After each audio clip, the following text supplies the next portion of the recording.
poti merizere lero para Jesu vanyangazi vanosambwamo vanochena naro vanochena naro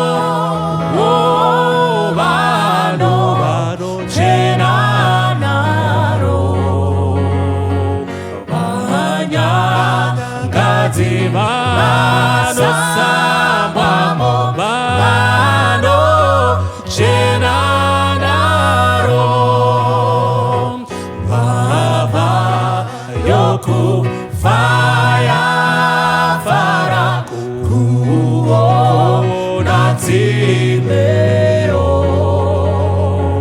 kana iri monyangadzi ndinochena nayo ndinochena nayo ndinochena nayo kana iri monyangadzi ndinochena nayo nyenye yamariro paro hari shaye simba dakarava yodova Jesu bese vapondeswa bese vapondeswa bese vapondeswa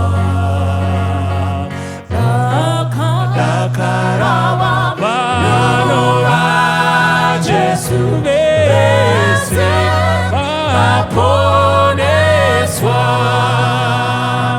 tenzi ndino dawiraje kana ndakatadza vandikatsinzerera chipo chawanangeropa chawanangeropa chawanangeropa vandikatsinzerera chipo chawanangeropa bekudenga techaimba kesi simba gerudo kuti kero para Jesu taponeswa naro taponeswa naro taponeswa naro kuti kero para Jesu taponeswa naro.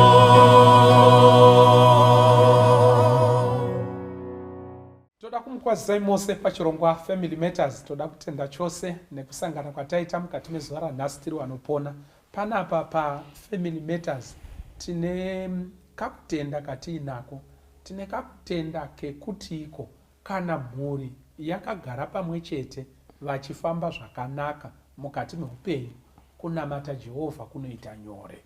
Zvakare vana nevanhu vanokura mufamily yakabatana, baba namai vanodanana, vanorespektana. Kamupikicha ikakako kanoburitsa vanhu vakanaka to the society. So for us, the family is everything. And everything that is good mukati meupenyu revolves around that, panyaya yemhuri yakakwana, yakanaka, iri kufamba zvakanaka. Saka ma-issues ane chekuita nemhuri, when it is something to do with the family, family matters, we discuss it. We demystify kuti iko pakupedzisira vazhinji vagosunungurwa. Saka nachida kuti vadare vedu vazivane nemi mukati mezuva ranhasi on the topic that we want to tackle mukati mezuva ranhasi. Ngatitangire panapa. Tinokwasai vadikana, zita rangu Mrs. Chinhengo. Tinotenda chose, yes. Makadi wadi watereri ni watariri, zita rangu ndinonzwa Nyamazana. Tinotenda chose, next. Makadi wadi watereri ni watariri, ndinonzwa Rotina Mafume Musara. Yes. Makadi hamane shamwari, ndinoitwa Mai Chinhengo. Yes. Kwaso kwa muri mose hamane hanzvadzi, ndinonzi Watson Mbiriri, ndiri mufundisi, ndiri wechirandu chegono. Tinoda kutenda chose gono Mwari dai anga akuitire zvakanaka pamwe chete nevadare vose, pamwe chete nevateereri vedu nekuteerera kwamuri kuita nezvamunotikurudzira kuti tirambe tichitepfenyura pachirongwa Family Matters. Zita rangu ndoitwa Pastor Francis Mbira, pachirongwa chino musvokozve pachirongwa Family Matters. Mukati mezuva ranhasi tine nyaya iri kushinyira, tine chitsiga chinoita kunge chichangoburwa, chine shungu, tachida kuti titaure nezvazvo paFamily Matters. Nyaya yanhasi ine chekuita nenhaurwa dzatiri kunzwa vanhu vawanana. Inhaurwa yekunzi iko Ndakamuwana Asiri Mhandara. Ndo musoro wenyaya wanhasi. Naugono imbo yazotibatsirai nyaya iyi yeumhandara iyi yekunzi iko munhu anofanirwa kunge ari mhandara. Ndiri kuona sekuti iko inokwidza BP, shuga nesauti. Sekutaura kwenyu imimi gono. Kunyanyisa kuvarume ndo vanodzitsvaga mhandara nemwoyo wese. Handisi kuona nacho iripo.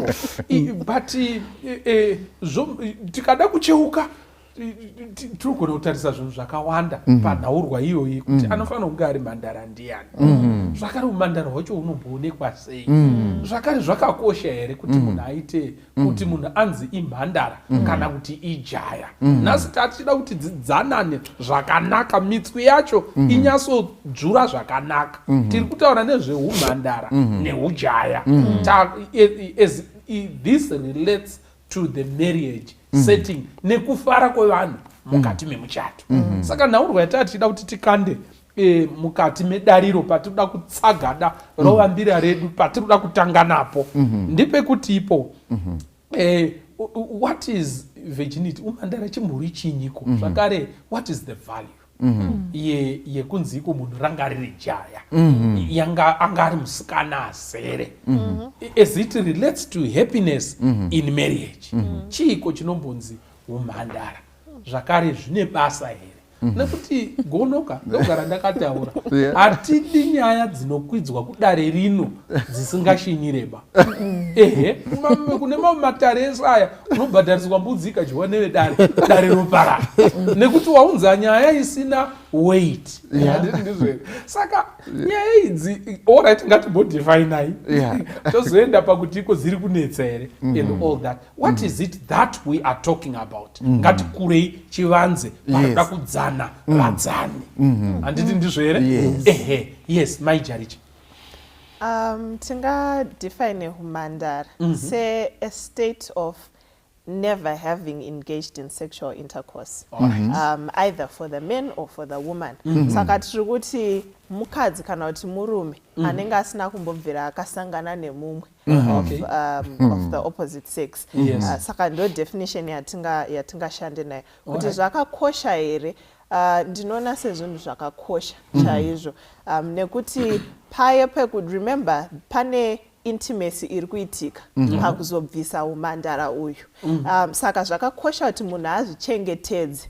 Dzimwe nyaya dzinozobuda tichadzitaura hedu, but on a question of principle, it's important kuti munhu azvichengetedze because you are protecting or reserving that most vulnerable state of yours for munhu anenge ari fully committed kwauri. Saka unless paita that that strong commitment now you are my wife, you are now my husband. It's important to reserve ka wifely duty kako ka husband duty kako for the person who really gives themselves to you and you also give your entire self to them.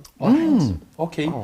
Ndakanzwa kuti iko bondeka ndo chinhu chekupedzisira chaungaite nacho nemunhu to show your commitment or to cleave unto them. Beyond that unoitei nemunhu handiti muri kuona nayo chete. Saka bonde zvinoita sekuti iko ndo rekupedzisira rekuratidza kuti iko you people are now cleaving and you are together and you are committed kuti iko muchigara mese. Now pane vamwe vari kuda Mai Chinhengo itibatsire kurai vari kuda kudzana vadara. Mai jari chavatanga nepakanaka kuti kana tichitaura nezveumhandara tisi kutaura kuvasikana chete, tiri kutaura kunyange nekuvakomana. Munhu anonzi mhandara kana kuti jaya munhu asati amboita zvepabonde achiri novice uyayo asingatozive kuti zvinobva kupi zvichiitwa sei, ndiye munhu watiri kutaura. Saka muchaona kuti zvinokosha, asi society yedu yange ichinyanya kutsimbidzira kuti zvakakoshera kuvasikana ndo vanongonyanya kubvunzwa kunzi anatete tarisai musikana kana akuenda kumurume wake kuti anobva anzi kuti akakwana here. Ndo temu rinonyanya kushandiswa, but pano isusu tanga tichida kuti tinyanye kubata kuti zvinokosha sezvataura Mai Jaricha, kwete kuvanasikana chete kunyange kuvakomana zvinotikoshei nekuti kuratidza kuzvikoshesa kwako iwewe nekuremekedza kunyange mhuri yekwaunobva. Chona kuti mwana kana achienda anatete vanenge vachitodada kuti aiwa takupai musikana akakwana. Handizoti ana sekuruwo vakambozvitere zvekudadawo kuti takupaiwo jaya rakakwana. Tikazvinzwa after dare rasinyoro kuna ana sekuru vakuti we are handing over mukomana akakwana, nekuti vamwe vanongonzi vakomana but vanoita zvinoita ana baba mileage. Saka muchaona kuti chinhu chinokosha in our society kungonzi zvinhu zvine kachiremerera kunzi musikana aenda akakwana kana kuti jaya ari kuwanana nejaya, zvinhu zvinodadisa. Uye even pakukoshesa umwe wako waucharoorana naye, I think that's the best gift you can give to the person waucharoorana naye, gift yeumhandara. Saka ndinoona zviri zvinhu zvakakosha chaizvo both pamberi paMwari kunyange nepamberi pesociety. Thank you. Ndafarira irirova mbira mari torirova muhudyu chaimo nekuti iko muri kuti iko zvakakosha kumwanasikana, zvakakosha futi kumukomana. Ndirifunga kuti paFamily Matters tanga tichida kukurudzira chinhu ichi, hatichambode kuzembera piro ine chekuita nekudisadvantage the girl child. Zvakakosha kuti iko mukomana aito pride yekuti ndizere nekupinda mukati memuchato. Nekuda kwekuti mai Musara, kana jaya rakamboti uko rikati uko richitobvisa umhandara, handiti ndizvo mhandara ichawanikwe dzakatosara dzakapedziswa nevanhu iwo dhimanda kuti pano ndinoda mhandara dzichiri kuwanikwe pinde nekuzhagada kwawakaita imbotaurai Mai Musara. Ichokwadi, I think kubva munguva yatikariso vanhu vainyanyoda kungoziva kuti musikana imhandara here, kana ari murume aitonzi anofanira kutomboprakitiza kuti akozogona kunyatso kufunctiona zvakanaka kana achipraktisira pane vamwe vanasikanawo. Saka tunoona kutoti zvaiva to zvinhu zvekutoti kuita bonde kwevakomana yaitova kuhomba rume. The prowess of a man is seen nekuvata kwaaita vakadzi vakadina vasikana vakati wandei, but kumwanasikana huri shemfu kuti arara vakatozoita vaviri vatatu maiwe haachadofambizvi nokusvoda. Saka zvinoreva kuti zvaiva zvinhu zvaikurudzigwa, izvo zvinhu zvakashata. Asi kana tichitarisa nezvatotaugwa nemai two sisters panapa kuti kana takutarisa nyaya yevirginity tiri kutarisa nyaya tatova kana dziri nyaya dzaike zvino tinodziti body politics, takutotaura nyaya yemuviri wako, how you want your body to be handled. Iwewe semusikana, if you want to be pure It's your choice. You have a choice to keep your body. Pasina munhu ainyanganya, pasina munhu aibata, but you are saying, I have a commitment to be a Christian. And in the Christian world, I should be pure till marriage. And I'm making a choice over my body. It's body politics. No one can touch my body without my permission. Saka iwewe, because unema values, auri kurarama nawo, those values, dzinofanira kuva pamuviri. Nemhaka yekuti Mwari achitoisa body politics idzodzo, aitoziva kuti there's something that it will do to yourself in terms of integrity, in terms of principle, in terms of commitment to your marriage. Kana muchinge mapinda mese, muri pure before him and pure before your partner.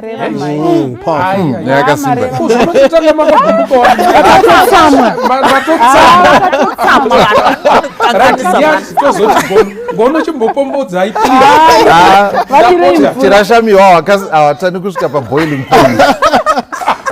Boiling point.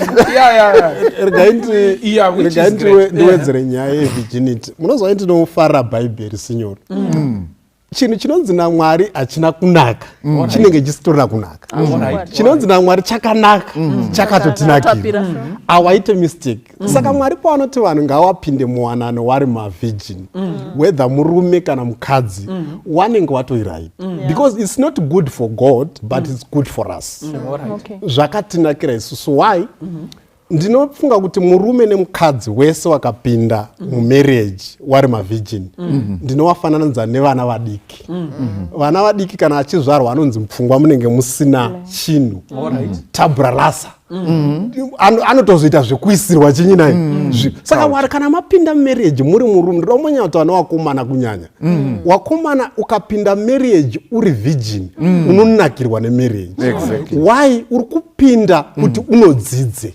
Saka we are going to explore, you are going to discover your wife. And muri kuita izvo muri chi? Muri mese, muri pamwe chete. Saka muchanoti mastudies anoratidza kuti vanhu vanopinda mamarriages vari mavirgin, machances ekuti waite maconflicts akaita especially a-cheating, ma-extramarital affairs, mashoma. Why? Because hauna zvimwe zvaunoziva. Uri kutodzidza as you go with your marriage. Saka zvakanyanyisa kukosha kuti vanhu vapinde vari mavirgin. And it's also a way of respecting your spouse and respecting yourself. Because unoona kuti kana uri munhu anozvikoshesa ka, unonyatsa kuziva kuti mwiri wangu wakakosha zvokuti handifari kungopinda pese. I'm talking to boys as well. Kana uri mukomana anozvikoshesa, unoziva kuti mwiri wangu wakakosha, handifane kungopinda pese. Ndiri kufanira kungonongopinda pamunhu wandakaita commitment naye, zvikatosainirwa zvikaapuruvwa naMwari nemafamilies. Saka uri kuzvikoshesa. Saka ndozvakakoshera virginity. Toda kutenda chose. Dr. Watson, talk to us gono. Nenyaya yekuti iko zvinonzi vaviri ava vachava nyama chii? Imwe chete. You know, that cleaving and bonding to this person, that will culminate kana kuti zvinozopedziswa zvinosimbiswa nebonde iri. Cleaving ndikacleava pane uyu, ndocleava pane uyu, ndocleava pane uyu. Now cleaving yacho ichitaurwa kunzi it's so strong. Zvakadaro zvekuti zvinonetsa kubuda mumusoro, zvinonetsa kuzvikanganwa. You are just cleaving to many people. Zvinei chekuita nerufaro rwuri mberi uko. Talk about the important, the value of being a virgin. Yes, tinotenda zvikuru. Ndotangira pasirwa nanyati vachitaura nyaya yekuti zvandifungidzisa mbuya vachisenda message kuna Abhero. Mbuya wakasenda message kuna Abhero, ndo pari kutaurwa kuti kuzvichengetedza kunodini, kunokosha. Nekuda kwekuti munhu paari kusangana nezvese izvi, uri kutocreata tingati chiko a record and memories and experiences dzekuti maybe pawakuzonopinda kune wawazobvisira uyu, iwe uri kutouya utori wakutouya uri examiner utori nemangu maexpectations ezvakamboitwa nageorgina and then what and so on. Zvine kukanganisa kwazvako tokuita paukama hwako nemudzimai wawakuzowana uyu. So nyaya iyi inyaya inokosha zvakadaro zvekuti sekutaurwa kwazvaitwa nevadare kuti inobata kuvasikana inobata kuvarume. Asi ndinofunga kuti responsibility yakati kurei iri kwatiri sevarume kuti tine kakuzviregerera kakasimba panyaya iyi netsumo dzinototibetsera kutoita sekuti kurudzira kuti bhuru rinorwa rinoonekwa nechinyi kuti tanzwa nekuripa takanoripa futi kwaya kumhiruko takanoripa futi uko nyaya dzake dzakawanda and zvinenge zvichitaurwa kwete mukunyara asi pane somewhere pane kakukuza kekuti akaoma kana ari mukomana ari kuita zvinhu zvakadaro. Tiri kuti hunhu hwakadaro pamberi paMwari chinhu chisina kunaka zvachose. Joseph atoiswa pakona asvika pakaoma zvinonzi akati ndingaite sei chinhu chakadai pamberi paMwari. Saka akazvikoshesa pamberi paMwari nekuda kweukama hwake nani naMwari. Saka zvine benefit nevalue kwauri as an individual ukama hwako naMwari muri kwaunobva sezvataurwa kuti unobva zvine zvazvinoita kumhuri yaunobva kana uchingori munhu azvichengetedza uri mukomana uri musikana zvine zvazvinoita kuukama hwamuchaumba tichienda mberi mukati memhuri iyi. Saka inyaya inokosha zvikuru kwazvo. You talk to me about cleaving. Yes. Kuzvisunga. Yes. Cleaving to this person and you cleave to that person. Yes. The effect. Paul anotaura achiti hamuzivi here kuti unosunganidzwa pamwe nechifeve anova nyama imwe chete naye. Nekuda kwekuti bonde zvese zvinoitwa kunze kwemuviri asi apa unenge wati dzamei. Saka dzimwe nguva vanhu vanoti hatiri kutamba kana tiri kufara apa tinenge takutambira kunonyudza. Zvinhu zvekuti zvinosiya mamemories ari deep sekutaura kwamaita sinyoro kokuti hakuna chimwe chinhu chaungaite nemunhu chinopfuura apa. Hakuna chimwe chinhu chaungaite nemunhu. Saka zvinogona kusiya maimpressions and zvimwe zvinhu zvakadzama zvokuti kuzodzidzura hoko idzodzo kana kudzitsukutsura kunonetsa. Saka musiki wedu isusu akatidhizaina anoti marongero ndakaita waya idzi dzikabatanidzwa dzinonetsa kudzikatanura. Physically dzinogona kukatanuka asi emotionally mabond iwayo anogona kuzokanganisa kuti tinyatso kucleave maybe neuyo watazobvisirana naye and so on. Saka zvinokwanisa kuva machallenges akadaro. Saka munhu anopinda muchato atori nemaexperiences akasiyana siyana ende mubva ataura kuti hapana chinhu chinosvota kupuhwa shuga yebrown iwo uchiziva kuti kune uchi. Maona macomparisons ari paya akuitika manje kuti iko wawazowana uyu wawazobvisira uyu pamwe pacho waakuona sekunge zvasiyana negeorgina uya but muri mukati memuchato zvinenge zvakutonetsa but kune munhu anoziva kuti iko ndo shuga yaanoziva yebrown ndo yaanotongoziva upenyu hwese. Hapana zvichamuita sei, hapana zvichamunetsa, anotaura kuti chihuchi handifungi kuti hunganaka kupfuura muri kuona. Ndachida kuti sezvamataura nadoctor ipfungwa inokosha iyoyo. Research has it kuti munhu anoita zvepabonde nevanhu vakawanda munhu iye ane mukana wakakura wekusambozofa akagona kunze satisfied kana kusetla on one person. Mukatarisa rekodhi yevanhu vese vanoita serial adulterers vanhu ivavo kumashure kwavo uku ingori shiri kurira muririro wayo. Vari vakomana kana kuti vari vasikana they still did those things but maybe they had a way of hiding it. Saka muchaona kuti pese paunoive intimate nemunhu waita intimate naA B C naD une mabonds awatocreata waya dzataurwa napastor which you cannot erase. Saka munonoti zvinozonetsa even wazoti ndapinda mumarriage commitment to one spouse will be a problem for a lifetime. Because it's abnormal kwaari. Yes.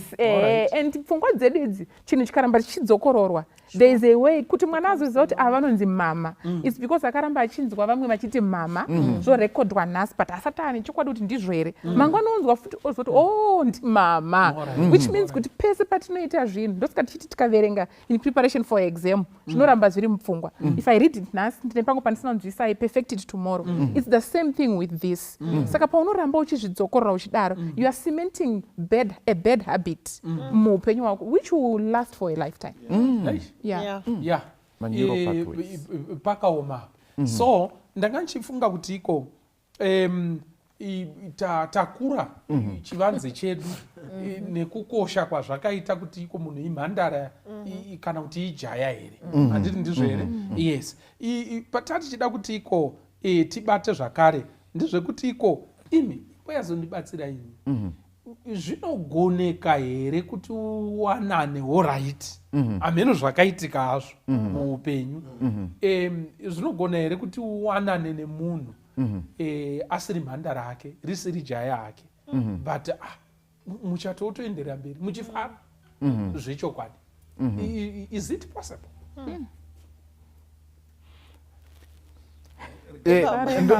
Yes. Ndofunga sinyoro tingatomboda kutanga taona kuti apa because mubvunzo wenyu unenge wakabereka zvinhu zviri. Yes.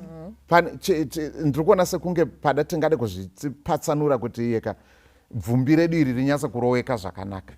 Aiwa damburai. Nekuti simba remupondo rikanoperera pamidzi iro rari pasi pemidzi tinogona kuti tarowa isu tisina hedu zvatadii. Saka pane mudzi wandiri kuona unenge bvumbi ranoti kwati nemudzi. Saka munhu tsvagai kakademo muti dap.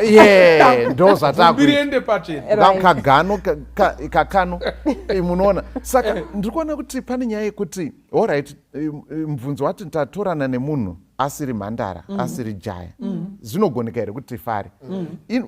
Mudzi wedu uri pakuti ndaziva sei ndaudzwa here kana ndatopenyera. Aiwa ndapenyerwa. I once was blind but now I see. Yes. All right.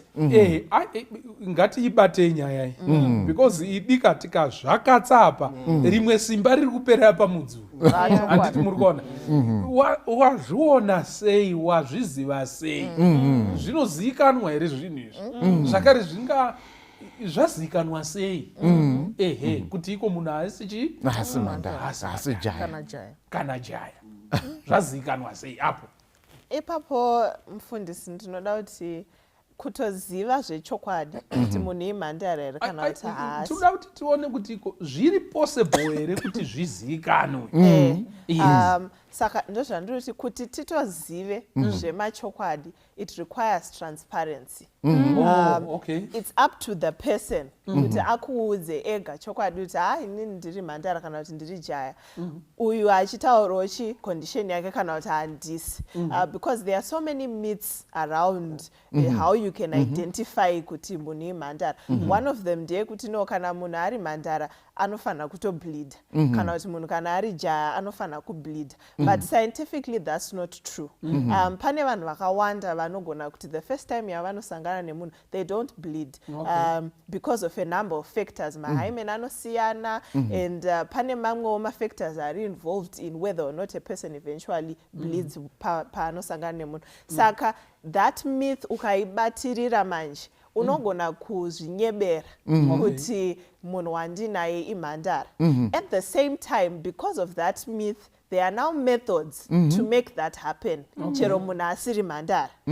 Saka kutori nemaprocedure like hymen reconstruction procedure. Tinogona kutoenda kwadoctor unoti I want to bleed. I'm going for honeymoon. This person is very traditional and very spiritual. Saka I want to make sure I bleed. And they can do the things that make you bleed. There are a lot of other things mukapinda magroup evasikana. You'll find kuti vanhu vatori nemamethods avanoudzana kuti alright saka kana uri kuda kutaite naita so then patoo nepossibility yekuti panogona kutobuda tunenge tukuropa ipapo. Why? Because there's a misconception. Yes. Because there's a misconception around how you identify kuti a person is a virgin. Saka zvakakosha kuti tinzwisise kuti zvinosiyana. Mumwe anogona kutokubhilivhisa kuti ivirgin asiri. Mugotorarama upenyu hwese uchifunga kuti ndakaroora virgin because akaita maths dzacho dzinoita kuti ufunge kuti virgin. Mumwe anogona kutoita seasiri but ari because haana kuita zvawaitarisira kuti ndo zvichaitika zvawakaudzwa muzupuko. Yes, zvawakaudzwa. So the best possible way to know for sure kuti munhu uyu are they a virgin or not, it's through transparency and honesty in a relationship. Kutobvunzana kwakubudirana pachena kuti ndo mamirira zvakaita. Okay. Ya chitsiga chacho chakasimba ichi. Saka zvinoreva here kuti iko pane kumwe kutenda kwatichaita kuti munhu imhandara nyamba sexually asiri pure. That is what you are saying. Kuti in terms of sexuality anenge asiri pure. Vanhu ava havana kuzorara kuti paparadzwe ningiriki the hymen. Handiti muri kuona. But zvimwe zvese izvi vaizviita. Handiti muri kuona. Saka where do we now draw the line? Ndiri kutoona kuti nyaya ika iyi inenge ine hasha yakadzama. Kana paine vanhu vari kutoita mari nehymen reconstruction. Handiti muri kuona. Kana business iro riri kutobudirira zvinoreva kuti panopfuta apa. Zvikomo izvi zvinopfuta izvi. Handiti muri kuona nayo chiripo. Saka ngatimbozeya tiripo ipapa. How do you identify, how do you know this is a virgin? I think zvinodzokera panyaya tambotaura yekuti why are you a virgin? All right. Why are you a virgin? Okay. Kana virgin hwako huchida kungozobuda pahoneymoon, or if it's your ticket to marriage, then it becomes a problem. And ndo pari kurasika varume vakawanda kana kuti vakomana vakawanda vari kuda kuti virginity even a ticket for me to marry you. Saka kana inini musikana ndahwa kuti chinoita kuti ndipinde mumarriage ticket rekuva virgin, it means ndichameka sure kuti I'm a virgin on the first night. And I'll make sure. Saka isusu tiri kuti virginity yedu, let's go back to the drawing board. Zvinhu izvi zvakakoshera mwana mukomana, zvakakoshera mwana musikana, and zvakakosha nemhaka yekuti I'm a principled person. Ndiri kuda kuva a virgin for myself, one, for God and for my partner. Handisi kuda kuva a virgin kuti ndinhongwe amongst 10 ladies kuti ndipinde mumuchato. Nekuti kana zviri zvekungoda kupinda mumuchato ndichaita all things necessary to become a virgin. Same kuvakomana, kana iwewe uri kungotarisa virginity usingachatarisi zvimwe zvese zvichada, because marriage it's a pot. Inotakura. Saka iwewe ukabata paorgan kuti inini ndiri kuroora virgin, you are missing the point. Nekuti organ paichabva musi wekutanga uchasara wava noumwe munhu wauchagara naye for the rest of your life. Saka yes, it's a plus kuwana a virgin, but let's not it be the primary choice paunotsvaga munhu wekuva a partner naye. Pane zvinhu and make it a ticket for you to marry a girl. Tarisa kuti musikana uyu, will I spend the rest of their lives even ndikabvisa virginity, even ndikabvisa bonte, will I spend the rest of my life with this girl? No, you are the reason to marry. And if she comes pure, it's a bonus and it's a plus and it's commendable. But it's when you then put pressure pavasikana, avanokusota. Pakaoma. Saka nemamazwi tiri kuti iko pane munhu mudzimai akakura fana. Handiti muri kuona munhu mukuru, handiti ndizvo here? Kuti ubate nhengo imwe chete woti iyi ndo unonzi muchato. Pasina izvi so Nyamazana. Ndikutoona kuti pama submissions ari kuitwa so far tine problem. in our society. Yes. The problem is that there's too much pressure on the girl child to be virgin upon entering marriage, of which I think we need to deconstruct. We need to change. The narrative. That's narrative. Perhaps what you need to start thinking about, because the focus in because reconstruction, it means part on a pressure. Because so I think what we need to dwell on mostly, focus on this, let's look at the bigger picture. Because the chok wadu no gona kutomurora munhu ari virgin, but zvinhu zvacho zvoramba kufamba nevirginity yo. So ngatisenye kuisa pressure especially on the girl child. Inini tinofunga kuti wakomana we need to challenge ourselves kuti kana ndiri kuda kutsvaka virgin ndiri haisi mhosva kutsvaka virgin haisi, but ndiri kuti niniwo ngatimekei sure kuti ndiri virgin. Kana patone zvandogona kuita kuratidzawo musikana wangu kuti zvechokwadi chamwari ndiri virgin ndotoitawo. So I think zvinofanira kuti balance. Saka tiri kuti here ngatiwiriranei panapa karovero katiri kuita mhungu yedu iyi. Tiri kuti iko first and foremost, hatingati first and foremost, ndiri kungoti chimwe chibandi chatataura chakakosha ndechekuti let's not speak as if virginity no kunyange usinako. This is important and pamberi paMwari and it's important to the marriage. Handiti ndizvere, but takutaura sekuti iko alright tombota hipo. Handiti ndizvere, totomira here muchato tochoona kutoti iko no mudzimai munhu mudzimai usi virginity chete. Handiti muri kuona unogona kuve nevirgin yako but asingadi kana kuona hama yako pamusha. Unogara nani mai vako vachitotaurwa kunzi iko ndinonzwa kumerera ndikavaona but munhu akava iri virgin. Saka virginity handicho choga chingatariswe pamunhukadzi. Thank you for that point. Yes. I think ipapo kuti tirambe tichipadzokorora kuti tiri kubata kwese. Virginity tiri kungoreva kuti munhu asati aita zvepabonde, angava musikana angava mukomana. Asi nekuda kwekuti society yedu yaisa pressure kumwanasikana, ndosaka paakuitwa mamethods ayo ekugadzira. Saka unogona kutozoona kuti maenda kwani munhu madzoka muchifara, aiwa ndakawana virgin. Ndorangarira mumwe achitaura kuti Mwari wakandiitira nyasha, ndakawana virgin chaiyo. I think aishanda neizvozvi zvinotaurwa mumazupko.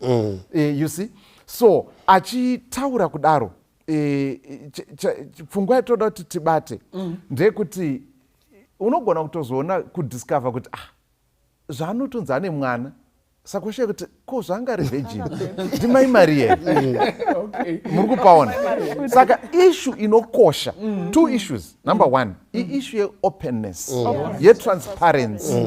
I think the best way to know panyaya iyi ndekutoti munhu aopen up, ataure whether mukomana kana musikana. Ndo zvinokosha, and that opening up is important for cementing the relationship, sekutaura kwatakamboita pane chimwe chirongwa.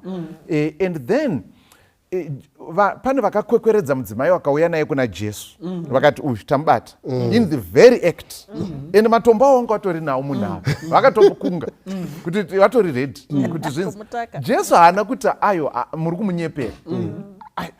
Jesu akangoti asina nyaya yake ngaatange kukanda dombo. Hanzi Jesu ndobva atanga kunyora, hatizivi kuti akanyorei, but zvinenge zvinoita sekunge vanhu pavakazoona zvakanyorwa vakabva rumwe. Are we getting that? Indoona sekuti our society has done something like that. Kuti it drags the girl child. Yonomuti uyu haisi Mhandara. Muri kupaona. Asi ukazoda kutarisa vamuunza vacho dzavakatsikisa kuti ingani, ndo panonzi naJesu asina kumboita nyaya iyi chitanga iwewe kukanda. Saka muchaona kuti vamweka we are not qualified to even ask nekuda kwekwatakabva nezvawakaita iwewe. Saka ngatifungei nezvazvo nekuda kwekuti iyi ndo inenge yakunzi hypocrisy yatinoita kuita apa, yekuti zvauri kuexpecta kune mumwe munhu iwewe hauna kutombomita standard iyoyo, but uri kuti anofanira kuimita for me, but did you meet it for her?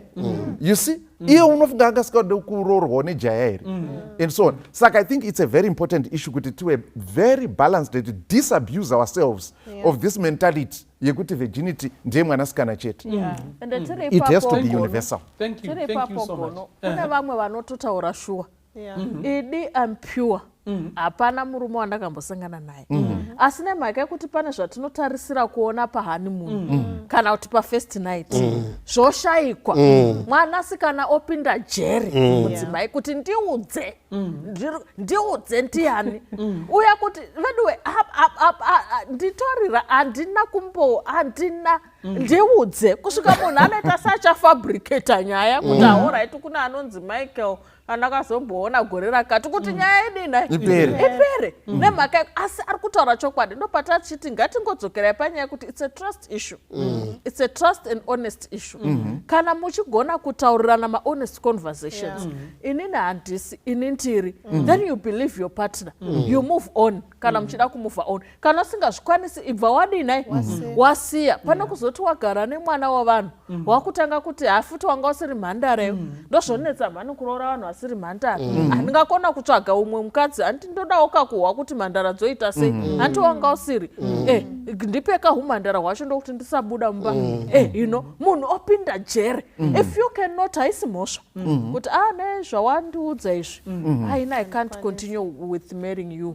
Handiti mosiyana munhu ocontinue. Kana uchizvikwanisa wazviaccepta then moenda mumarriage. Pana kuti uzopinza mwana wavanhu jere handina kuona ropa sei, iye munhu ari kukudza kuti zveshe handinambovata nemunhu, asi iwe you insist and insist kusvika munhu asvika pakutozonyepa kuti nyaya ingonyaragwa mumba. Yes, ipapo signor, sorry, ndaita sokugamai.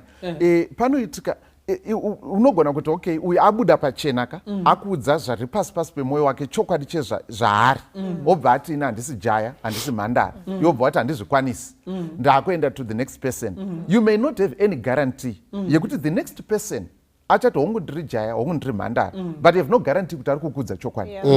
You have no guarantee. And chinhu chinorwadza ndechekuzoona kuti ndakanyeperwa. Muri kupaona? Saka it all boils down to issues of trust. Ndokwainodzoka kuti ngatiitei zvinhu zvedu zvese tiri pachokwadi. Kana uri kuudza kana kuudzwa zvese ngazvinge zviri pachokwadi, nekuti unogona kusiya akuudza chokwadi chezvaari wochinotorana neakuudza manyepo ezvaari. Saka tiri kuti iko vanakomana regai timbotaura the boy child, uri kuda here kuti nyika inoi ive nemhandara dzekuti uzoroora iwewe? Kana uchida kuti nyika inoi idaro iwewe, chimbomira kubvisa umhandara wevana, because paunobvisa uyo neuyo neuyo panozosara ani watobvisawo ujaya wako, watobvisawo ujaya hwako. Saka chinokupa simba rekuti utsvage mhandara iwe wasakara kare chimbori chii mukati meupenyu. That's unfairness and hypocrisy at its best mukati mekurarama. Now let's now move forward. Handiti ndizvo here, in moving forward tiri kufunga kuti iko alright, tazviona zvese kuri kuremera homwe dzedu idzi, handiti ndizvo here, but ngatimbotaurai, ngatichiendai panyaya yadanda yanga yakadzirirwa nemudzi wamapaza. Handiti muri kuona nayo cheripa. Zvinogoneka here kuti iko vanhu vatorane, umwe haasi mhandara, kana kuti havasi iwe harisi jaya uyu haasi mhandara, but vagotodanana ende musha ugo kutoita chin'ai vanhu vachifara mukati memusha. Zviri kwere zvinowanikwa here? Kana kuti muri kuda kungotifurira vanhu? Yes, ndachida kuti zvinodzoka futi kunyaya yetransparency yange ichitaurwa. Ndinoona sekuti zvinhu zvikabudiranwa pachena vanhu sezvo tine chimwe chirongo chatakamboita ndofunga chakatangira chinochi chekuti historical transparency and open and honest. Yes, munhu akave honest pakutanga kwehwaro hwerelationship, handione paine dambudziko rakanyanya. Tine vanhu vazhinji vanotozikana vakatorora, munhu anogona kutorora munhani mwana wake votochata muchato mutsvene votogara vachifara. Umwe anogona kuroorwa nemunhani mwana wake but vanhu vakabudirana pachena. Izvozvo we cannot say virginity ndo yakatakura ndo inonzi hoti balloon yakatakura happiness yemuchato zvokuti ikanzi haipo hakuna mufaro mumuchato. Vanhu vakabudirana pachena kuti inini ndiri pano wandiwana ndisiri mhandara, ozvigamuchira ega, ozviprocessa, oita decision, conscious decision yekukuroora wakadaro kana kuti kuroorwa newe wakadaro. Ndinoona pasina dambudziko ende hazvibvise mufaro womumuchato. Sezvamambotaura, munhu anotaura chokwadi akatokosha kupfuura anokunyepera. Because zvinhu zvekunyeperwa zvekuzonzwa unotanga kuzofunga kuti saka besides kungobviswa umhandara ndo pazvakaperera here.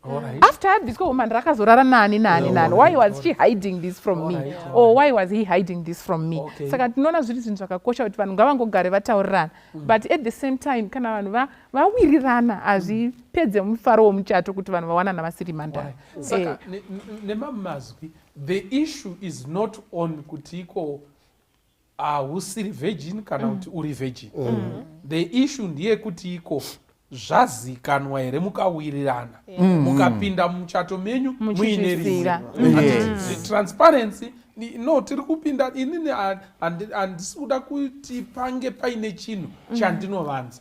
Handiti ndizvo here? I can see your commitment. Now in respect of this commitment ndanga chida kuti uzozadzisa commitment yako uchinyatsoziva chokwadi. Undide sezvandiri. Inini ndine mwana. Kana kuti inini varume vanotarisira mhandara. Kana kuti madzimai ekwachivi anotarisira majaya.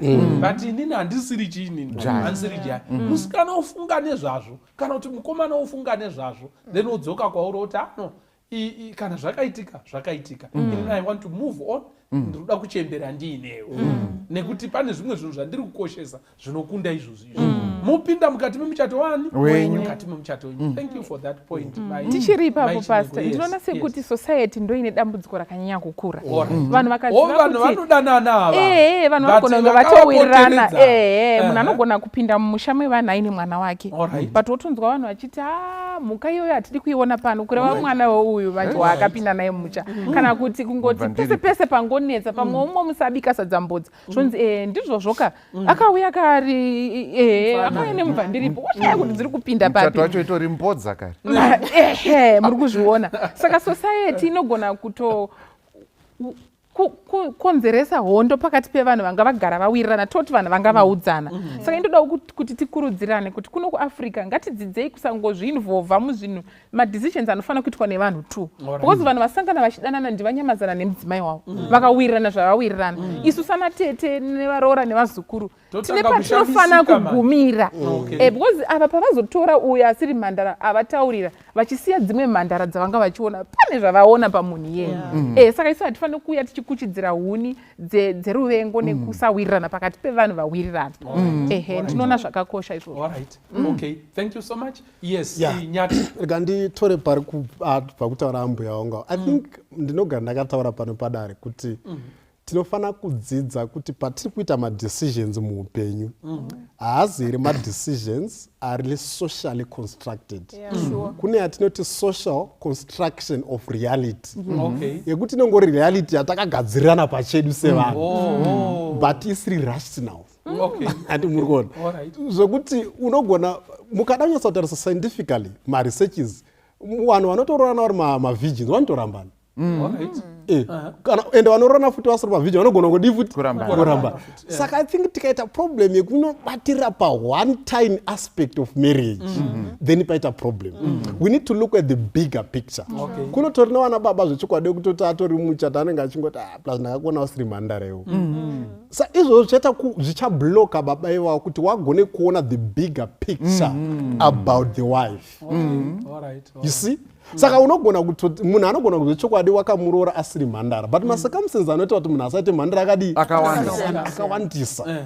Ende panotori nevanotaura vanotaura nezvesecondary virginity yekuti pamwe munhu anogona kunge asitongori ake physically virgin but wotinoti zvakaitika maybe nemacircumstances akasiyana siyana but uona kuti mumwoyo make munhu chidikwa dikwa chekutori hwari virgin enga achinayo anacho and otonoti this person why maqualities ese ekuva mudzimai anawo but virginity chiri chekuti maenda kuhani munhu 1 day zvatopera but you're going to stay together for 50 years andimugona saka it's important for especially isu varume because of this social pressure ngatitarisei the bigger picture component yemarriage kuti yakamira sei. I think zvinotibatsira. Thank you so much.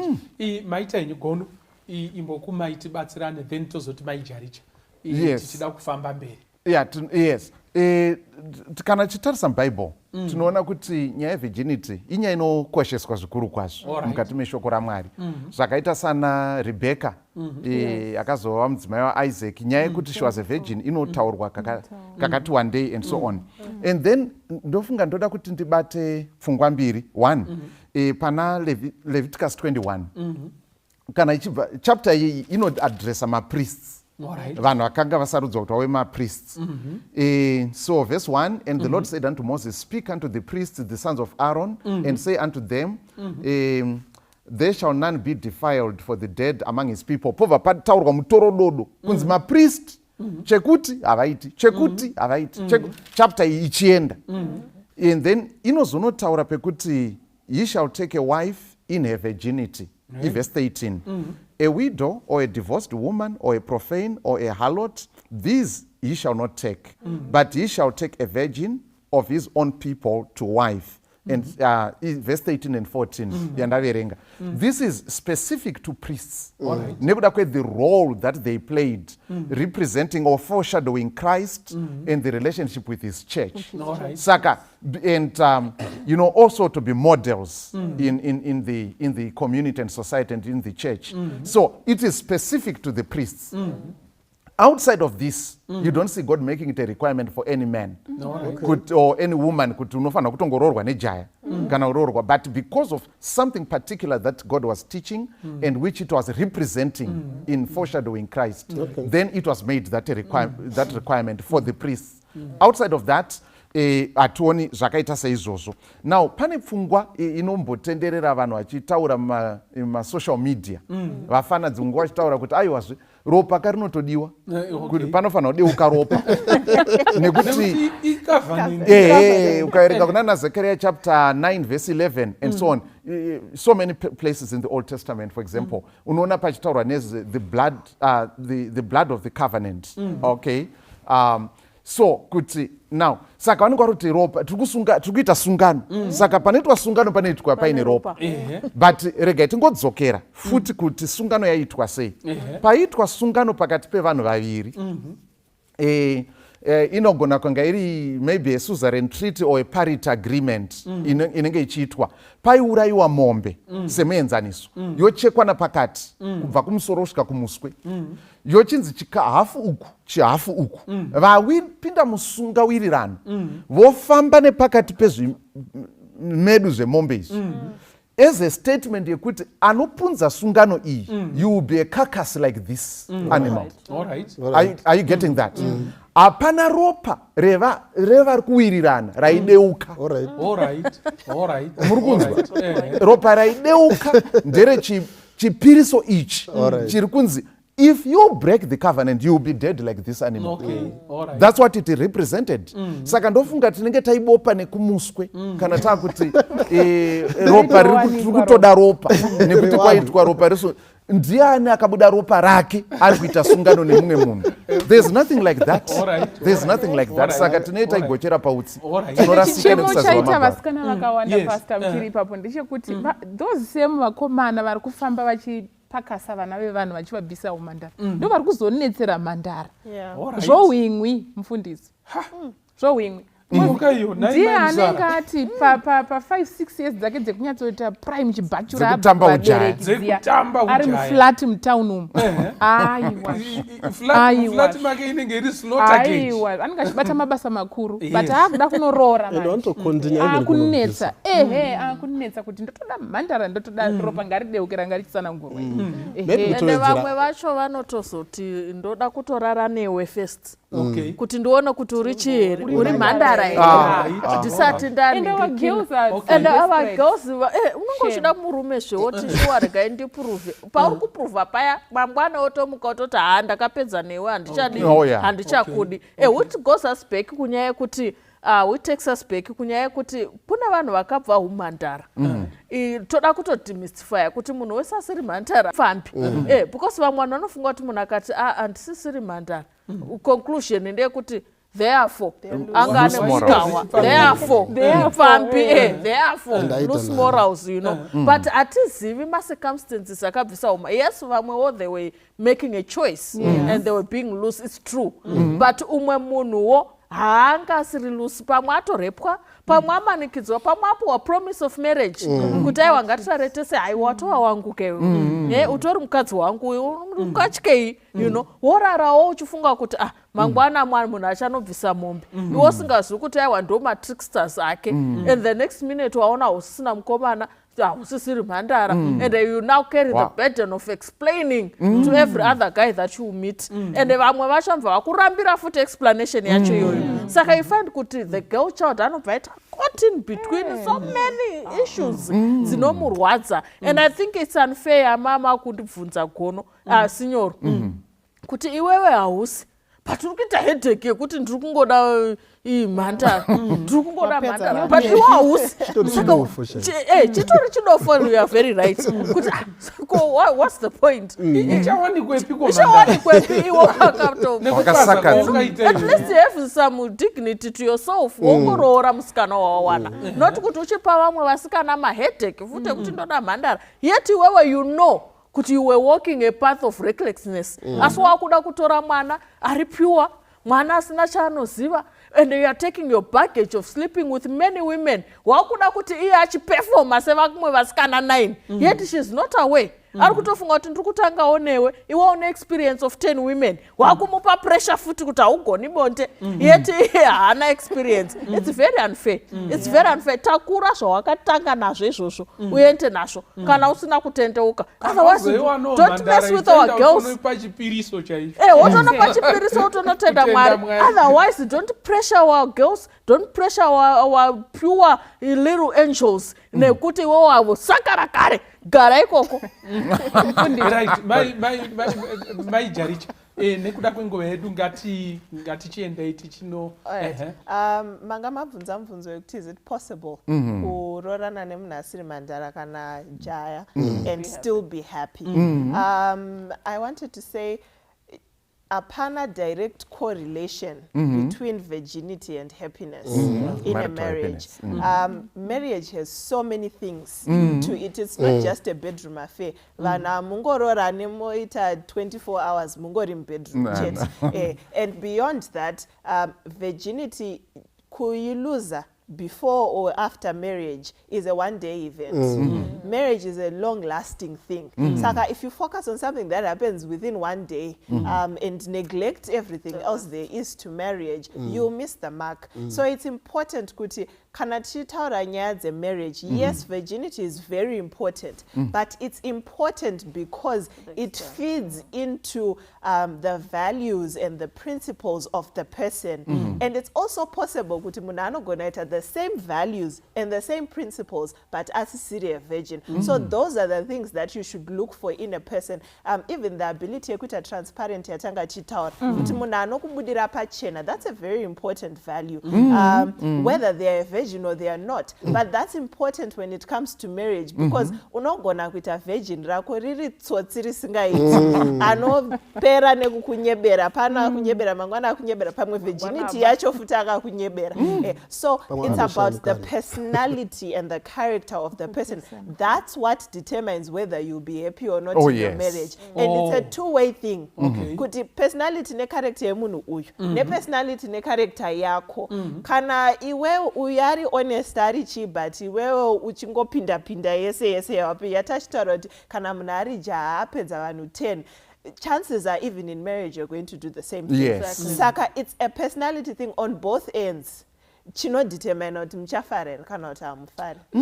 Saka ngatikombe vanhu vaviri ava ijaya iriri irapedza vana rezamen handiti ndizvere vapedza vasikana 10 15 20 ari kubvisa umhandara oda kupinda mumuchato onosvikodhimanda kuti iko ndinoda chii ndinoda mhandara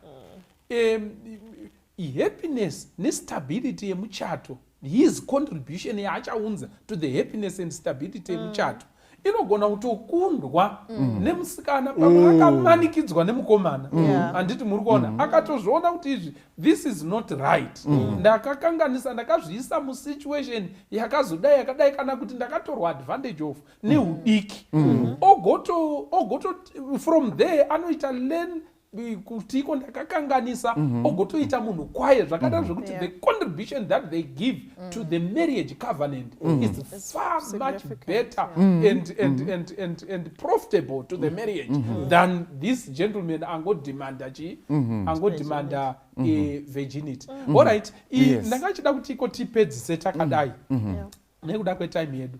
Ndangachida kuti iko titaure Mai Chinhengo kune vanhu vakatitarisa pari zvino vari kuti iko I'm no longer a virgin and what is it that I can do? Is there hope for me?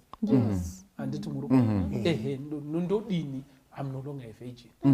Zvakaitika ngatimbozvitsveta ya but idi sure I'm no longer a virgin. But ndoda kurohwa ndoda kugarawo zvakanaka handisiri jaya handisiri mhandara. What is it that we can say to that person? Then we close. Yes. I would personally say ndinoona sekuti Mwari asi mupomeri wevanhu ende Mwari haakondemi vanhu kuti munhu right off but chinokosha ndechekurealiza situation yako kuti inini handisisiri mhandara whatever the circumstance because munozoti kuna vamwe vana vari kurasikirwa neumhandara nekuda kwema-economic hardships chaiwo. I spoke to a group of girls, most of them who vakabvuma kuti tiri sexually active vanotoshandisa contraception vaiti tiri kudaro because varume vanouya vachitipa mari dzekuti tirarame vamwe vanenge kushaya school fees kucollege and all but it's not kuti vana ava vanga vachida kuita izvi but they have been vulnerable. We may be talking to someone akadaro there is a chance. Chinokosha ndechekuti pick those pieces and bring them to the Lord and be a new person. Pambotaurwa nyaya yesecondary virginity munhu anogona kurasikirwa neumhandara nhasi but haisi passport yekuti chiva careless neupenyu uchingofamba uchingozviwesta. God can give you another chance. You can be happy in this life, especially ukakoshesa kuti shoko raMwari rinoti kuna 2 Corinthians 11 verse 2 Mwari anototi for I am a jealous God. Ndiri Mwari anoda kuti muve ndigone kukupresentai as a chaste virgin to Christ. Saka kana takatarisa nenyaya dzeumhandara dzisi kuperera paphysical virginity yatiri kutaura. Pastor vambotaura vakati nyaya idzi dzinotisvitsa even kuruponeso rwedu. We are talking about purity of the heart. Nyangwe zvakamboenda nepasi ripo, God can give us another chance. Thank you. Vanyamazana, just one point. Thank you, Signor. Thank you, Signor. Ndofunga kuti kwati inini personally andina kunyatsa kuemphasize pfungwa yekuti virginity ngatikoshese for both boys and girls. Zvakakosha. Ende kune uyo arasikirwa nevirginity wasikana ndiwo anonyanyisa kuafectwa. But listen, the girl child, fact yekuti hausisiri virgin does not make you lesser of a human being. You still remain very important.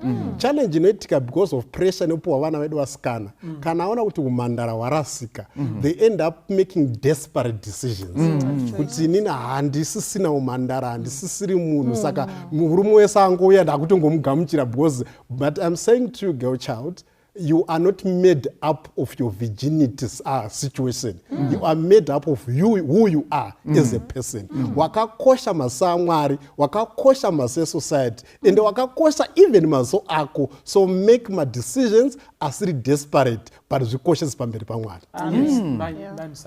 Yeah, ndoda ngotaurawo zvakare kuti the power of a woman is seen in the choices that she makes of her own body. ndo pane simba remudzimai kana simba remusikana.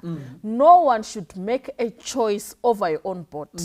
This generation yakatonaka kuti inototoza kuti kune ma-sexual rights kuti munhu anotoita choice over their own body. Kudhara waigona ita wamusengabere ukandonurariwa newo tukarepwa wotonzi ndiye ava murume wane wako. This generation is blessed because it can make a choice over its own body. Kutoti I'm making a choice not to kiss anyone. And it's my choice ukatondibata unosungwa. And you can be jailed. Ndikuita choice yekuti ndisabatwa on my chest or on my back. And ukandibata unorara kuchikurubi. It's a powerful choice that has been given to the girl child. And I think even before God, Maranga katipa choice iyoyo. Saka wese whether wakamborara noumwe mukomana ukaudza uyu current boyfriend yako kuti asinzi usisiri virgin ka uri kurambire kurara neni. Tell them it's my body, it's my choice. And I'm making that choice and chitoziva kuti handisitomboda utototibata for that matter. Wototaura zvokuvata zvokutomakiswa zvacho handisi kutoda. And it's my choice. And I think that's the power that we have. And I think pamberi pamwari, pamberi penyika, pamberi pedu as women, we have that choice. Thank you. Mai Charicha. Yes. Kune vanenge vakatorasikirwa nevirginity, I want to say forgive yourself. There's a lot of guilt and pressure and all of those things. Unoita kuti munhu afile perpetually bad about the fact that they are not a virgin. The reality of it is you can't bring it back. And you need to allow yourself to process it and to forgive yourself and to start afresh. You can still practice celibacy even after losing your virginity and still be pure before God. Mwaraka kutarisa. Saka forgive yourself and be honest about it. When you're entering into a serious commitment, don't pretend to be what you are not. It's okay that you are not a virgin anymore. In as much as virginity is valuable. But it's okay kuti zvakaitika. Tell your partner kuti izvi ndo zviripo and they accept it or they don't. But you've been honest with them, you've been honest before God, and you have forgiven yourself. You don't continuously torture yourself about zvinhu zvakatoitika kudhara zvisisari veseke. Thank you. Gono? Yes, ndichiwedzerawo pane zvataurwa izvozvo. Chinokosha kuti michato yedu ive yakasimba ndezvekuti tidzidze maprinciples emarriage and kana uchitarisa kuparara kunoita michato nemaparariro ese airi kuita mastudies ese handisandaona sofa yakapublisha kuti nyaya yekushayikwa kwevirginity was a factor yakaita kuti nyaya patop 5 reasons dzinoita kuti vanhu vasiyane nyaya yevirginity it doesn't appear. So hatisi kuti haikoshi asi tiri kuti vanhu pane zvimwe zvinhu zvinotokosha zvatinogona kutosatarisa tichingofocusa on this one thing. Zvinhu 3 in summary togara nichitaura panapa sinyoro. Number 1, effective communication. Okay, number 1. Number 2, spending quality time together. Number 3, resolving conflicts timeously and amicably. These are the fundamental principles Mwari vachitibatsira kuti dzimba dzedu yes dzienderere mberi. Ndo zvakaitika asi tinokwanisa kuenderera mberi mune zvakanaka. Uye zvakare shoko raMwari robva rati kana munhu amuna Kristu achisikwa chitsva zvekare zvapfuura. God can give you a new page and we can move on. Toda kutenda chose pachirongwa family matters mukati mezuva ranhasi tichitaura nenyaya dzanetsa vanhu vari kushungurudzwa vari kuiswa mukona vamwe vari kuitwa varanda kweupenyu hwese kuti iko kuda kungosumudza musoro zvonzi munotaurei imi makapinda mumusha musiri mhandara. Ndo zvinoita vanhu vakanga vasidzisiri mhandara pamwe waakuda kutodai nekuti wakanga vanhu munhu oita musungwa nekuda kwekutiko anga asiri mhandara. Takoshesa chimwe chinhu chatakoshesa panapa vanhu vaMwari, transparency muchipinda mukati memuchato. Foundation yemuchato wenyu, kutanga kwenyu, inception yacho chaiyo yovakirwa pachokwadi nekutaura zvauri zvogamuchirwa kana kuti zvorambwa. Mopinda mukati memuchato munhu pasina chaakamirira kuti chichazomushamisa zvese anenge achizviziva. Muchato wenyu unosimba. Mwari akuitire zvakanaka, Mwari akukomborerei, arambai nemi. Zita rangu ndoitwa Pastor Francis Mbira, musokosvi paFamily Matters. God be with you. Amen. Amen.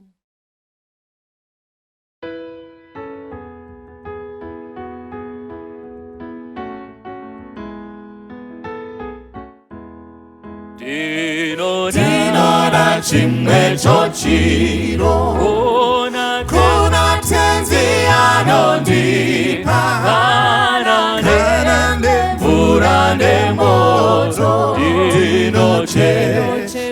ndinochema mundisambe moyo wese kana moto mundipise hazvine izvo zvitema zvinopera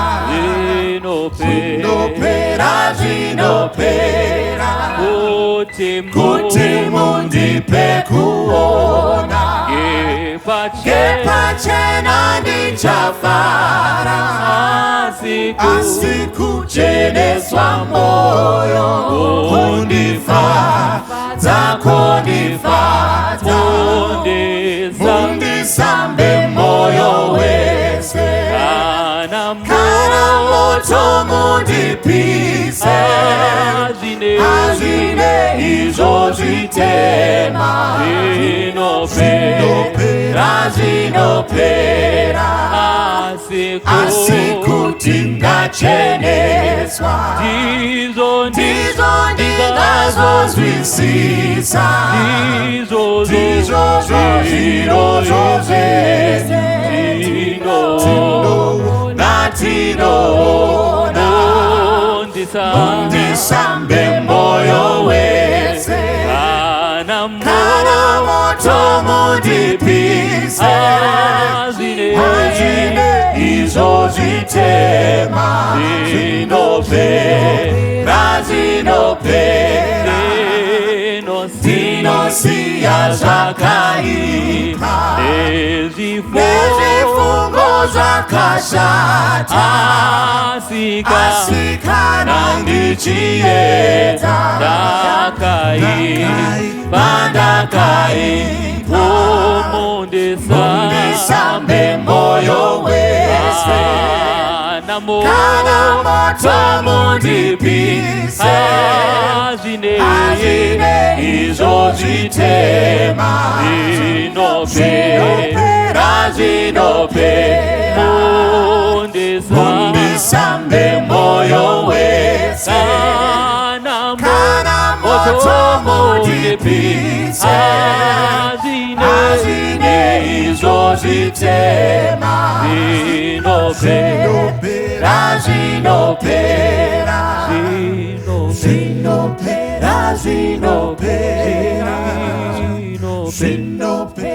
zvinopera